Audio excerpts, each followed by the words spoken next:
যার ভিডিও, কথাবার্তা আর ব্যঙ্গ এতদিন হাসি হাততালির জন্ম দিত, সেই শ্রমিক অধিকারী ওরফে ননসেন এখন আলোচনায় সম্পূর্ণ অন্য এক কারণে।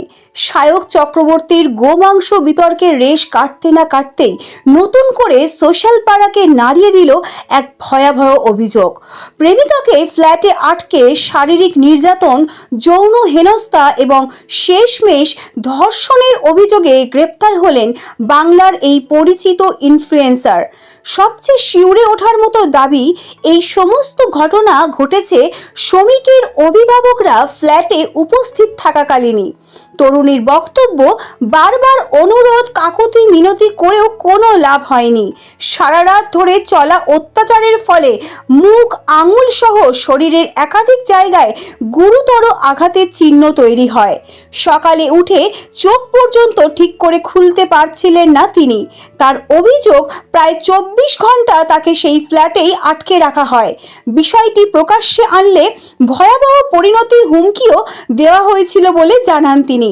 তবু সমস্ত ভয় পেরিয়ে বৃহস্পতিবার তিনি পুলিশের কাছে যাওয়ার সিদ্ধান্ত নেন। ঘটনার সূত্রপাত বৃহস্পতিবার সকালে নির্যাতিতা বেহালা থানায় গিয়ে এফআইআর দায়ের করেন শ্রমিকের বিরুদ্ধে। অভিযোগের ভিত্তিতেই রাতের দিকে গ্রেপ্তার করা হয় তাকে।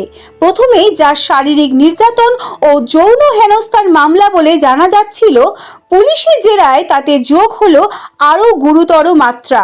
সূত্রের খবর, জেরার মুখে ওই তরুণীকে ধর্ষণের কথা স্বীকার করেছেন শ্রমিক। সেই স্বীকারোক্তির পরিপ্রেক্ষিতেই তার বিরুদ্ধে ভারতীয় ন্যায় সংহিতার 64 ধারায় ধর্ষণের মামলাও রুজু করার প্রস্তুতি নিচ্ছে পুলিশ। শুক্রবার তাকে আলিপুর আদালতে তোলা হবে। তার আগেই মেডিকেল পরীক্ষার সিদ্ধান্ত নিয়েছে তদন্তকারী দল। একই সঙ্গে নির্যাতিতারও শারীরিক পরীক্ষা করানো হচ্ছে। তো বন্ধুরা, এই পরিপ্রেক্ষিতে আপনাদের কি মতামত তা আমাদের কমেন্ট করে অবশ্যই জানাবেন। দেখা হচ্ছে পরবর্তী ভিডিওতে। ধন্যবাদ।